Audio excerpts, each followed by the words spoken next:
Welcome to The Explainer. Let's just jump right in, shall we? Today we are taking a totally impartial deep dive into the philosophical worldview of writer William Sanchez. We're going to trace a really fascinating journey that he lays out across his essays. We're starting right at his deconstruction of religious faith, and we'll follow that all the way through to his secular reconstruction of meaning, ethics, and spirituality. We're going to look strictly at the arguments he presents to understand how he builds this framework for living a good, meaningful life, entirely without a God. So right off the bat, to really grasp Sanchez's starting point, we have to look at how he lost his faith in the first place. He actually points to this famous quote from the illusionist Penn Jillette, which says that reading the Bible cover to cover will turn you atheist faster than anything. Sanchez argues that for him, it was deeply studying religious texts, not just blindly accepting them, that actually acted as the catalyst for his atheism. He wasn't running away from the text. Digging into it was exactly what caused him to question absolutely everything he'd been taught. All right, part 1, losing the religion. Sanchez contrasts the foundational stories of our existence. On one side, you have the biblical narrative, right? A 7-day divine plan where God creates light, then the firmament, the land, the sun, the animals, and eventually us. But then, on the other side, you have the naturalistic perspective. This is the idea of an unguided universe kicking off with the Big Bang, where life emerges through spontaneous creation, abiogenesis, and just billions of years of biological evolution. And for Sanchez, well, the scientific naturalistic story is simply way more convincing than a 144-hour divine construction project. Because when Sanchez actually sat down and read the Bible cover to cover, he felt it really lacked the clarity and the universal moral wisdom that you'd expect from an all-knowing creator. He points to the story of Lot and the destruction of Sodom as a prime example of this.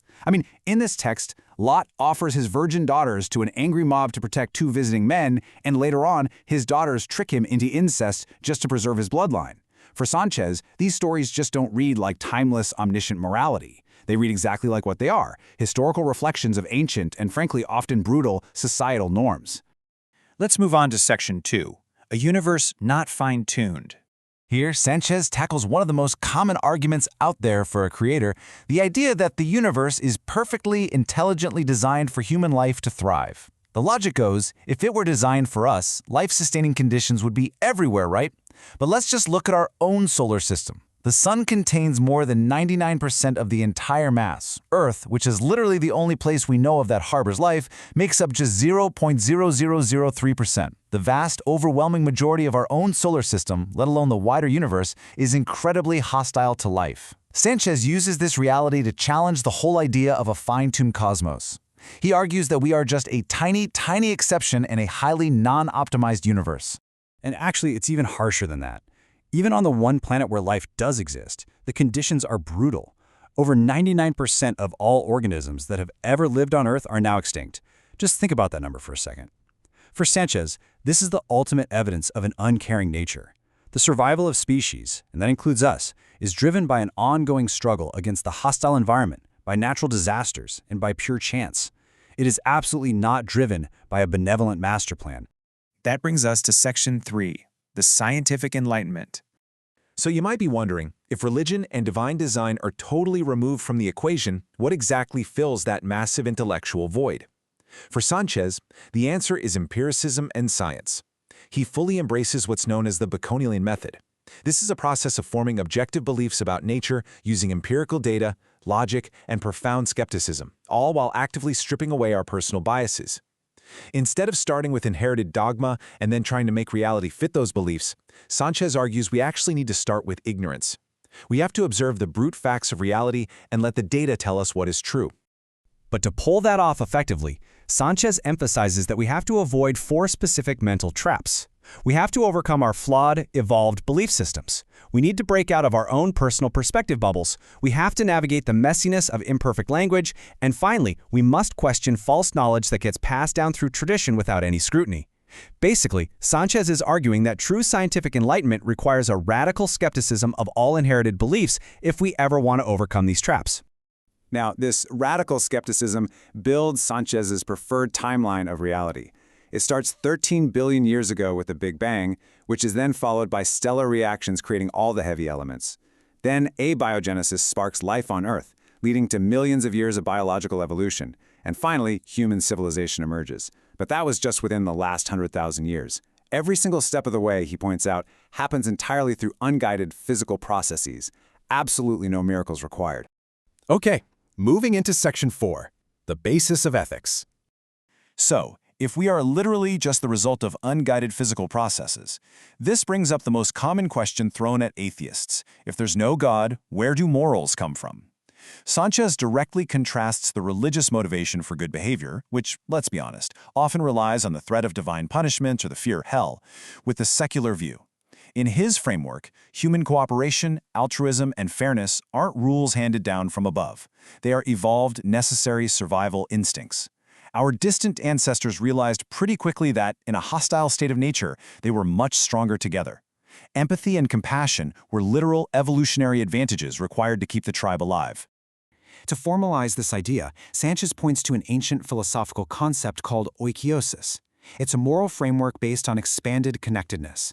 It basically explains how human empathy starts with our own self-preservation, but then it extends to our families and small tribes and naturally ripples outward to encompass our wider communities, all of humanity, and eventually all living beings. Morality, in this view, is simply our evolved social instinct combined with our intellect to minimize suffering. Now, right here, Sanchez issues a really urgent warning. We have to avoid the trap of hedonistic nihilism. You might think that in a godless universe with no afterlife, there's absolutely no reason not to be entirely selfish and self-indulgent. But Sanchez argues the exact opposite. Because there is no God to intervene, we are literally the only ones who can build a survivable, just society. A godless universe isn't a free pass for selfishness. It actually demands that we actively choose to be good, purely for the sake of our own collective survival. And finally, Section 5, a scientific spirituality.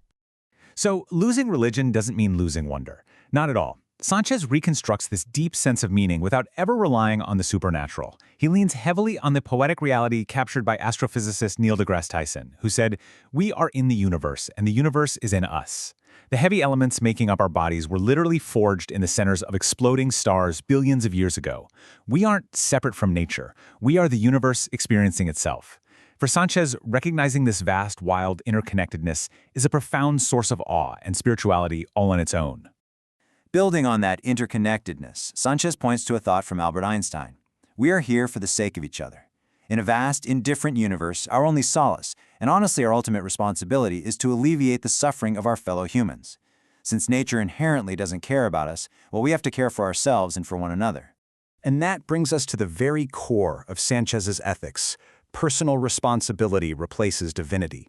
He quotes Frederick Douglass, who famously said he prayed for freedom for 20 years but received no answer whatsoever until he prayed with his own legs. The takeaway here is stark, but empowering. No higher power is coming to save us. No deity is going to swoop in to cure diseases, stop wars, or feed starving children. The burden of creating a just and peaceful world falls entirely on human shoulders. We have to take the power into our own hands. So, we're going to conclude this explainer with a pretty provocative question that sits right at the very heart of William Sanchez's worldview. If we truly only have one life in an uncaring universe, what kind of society will you choose to build? It's a really powerful call to action regarding personal and civic responsibility, challenging all of us to be the creators of the meaning and the justice we desperately wish to see in the world. Take a moment to think about that, and we'll see you in the next explainer.